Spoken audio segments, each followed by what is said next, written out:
खादी और ग्राम उद्योग इसकी समितियों की रैंकिंग के पैरामीटर्स बन गए हैं। अब जिला स्तर पर, राज्य स्तर पर और राष्ट्रीय स्तर पर एक्सेलेंस के अवार्ड भी दिए जाएंगे और इनकी रैंकिंग के हिसाब से कोऑपरेटिव बैंकों से उनको ऋण मिलने की भी व्यवस्था होगी। मान्यवर मोदी जी ने ये जो नारा दिया है, सहकार से समृद्धि, ये सिर्फ नारा नहीं है, इसको जमीन पर उतारने के लिए 3.5 साल में सहकारिता मंत्रालय ने दिन रात एक करे। और मान्यवर आने वाले दिनों के कुछ ही महीनों में कोऑपरेटिव बेसिस पर ओला उबर जैसी एक बहुत बड़ी कोऑपरेटिव सहकार टैक्सी आने वाली है, जो 2 व्हीलर की टैक्सी का भी रजिस्ट्रेशन करेगी, जो रिक्शा का भी रजिस्ट्रेशन करेगी और 4 व्हीलर का भी करेगी। और उसका मुनाफा किसी गन्ना सेठों के हाथ में नहीं जाएगा मान्यवर, वो ड्राइवर के पास जाएगा। इस प्रकार की हम कोऑपरेटिव लेकर आ रहे हैं और बहुत कम समय के अंदर एक कोऑपरेटिव इंश्योरेंस कंपनी भी बनने जा रही है, जो देश भर की सभी कोऑपरेटिव व्यवस्था का इंश्योरेंस का काम करेगी। और मान्यवर मैं विश्वास से बताता हूं, ये कंपनी बनने के बाद कुछ ही समय में प्राइवेट सेक्टर में सबसे बड़ी इंश्योरेंस कंपनी एक कोऑपरेटिव इंश्योरेंस कंपनी बन जाएगी। मान्यवर ये मैं जवाब में कहने वाला था, मगर इन्होंने बीच में यूपी कर रहे। मान्यवर ये जो मैं विधेयक लेकर आया यूनिवर्सिटी का, इसका यूनिवर्सिटी का स्थान गुजरात में, क्योंकि गुजरात सरकार ने जगह दी, परंतु यूनिवर्सिटी का कार्य क्षेत्र पूरा भारत है। हर राज्य के अंदर जो कोऑपरेटिव, अरे सुनिए ना, पूछते हैं तो सुनिए भाई, जरा सुनिए ना, धैर्य तो रखिए। मानिए पूरा भारत रखा है, पूरे देश में, चाहे आसाम में कोई कोऑपरेटिव ट्रेनिंग इंस्टीट्यूट है, उसको भी स्कूल या कॉलेज के नाते इसका स्टेटस देखकर हम रजिस्टर करेंगे। यूपी में भी करेंगे, तमिलनाडु में भी करेंगे, केरल में भी करेंगे, ओडिशा में भी करेंगे, क्योंकि इतना सारा कोऑपरेटिव का विकास हो रहा है मान्यवर। तो हर जगह ट्रेन ह्यूमन रिसोर्स, ट्रेन बंदों की जरूरत है और वो हमें इसी यूनिवर्सिटी के माध्यम से मिलेगा।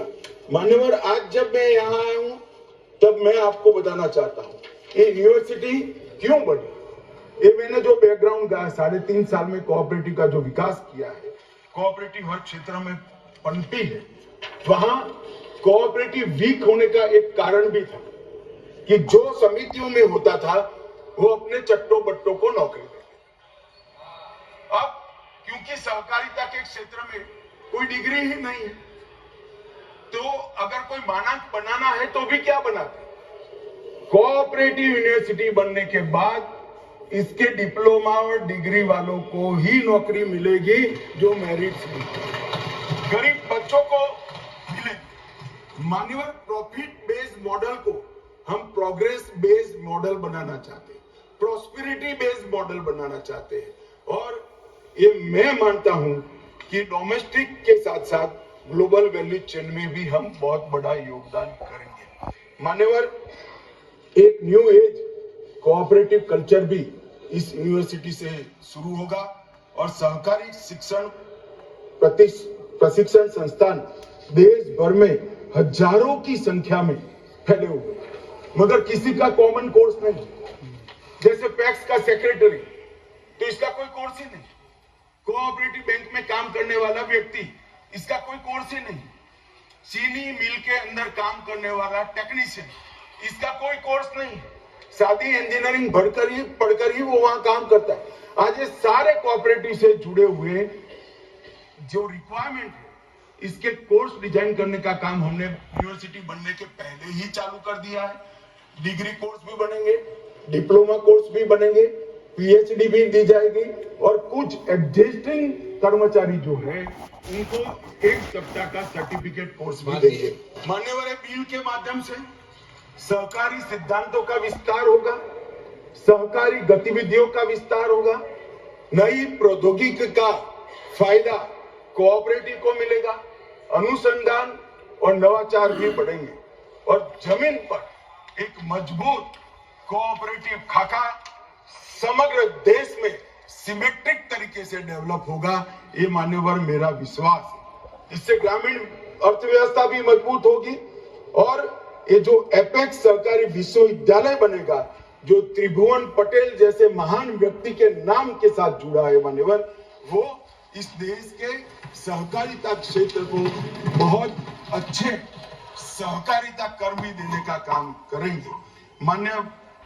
मान्यवर, इस विधेयक में सोसाइटी पंजीकरण अधिनियम 1860 के तहत इसको पंजीकृत किया जाएगा।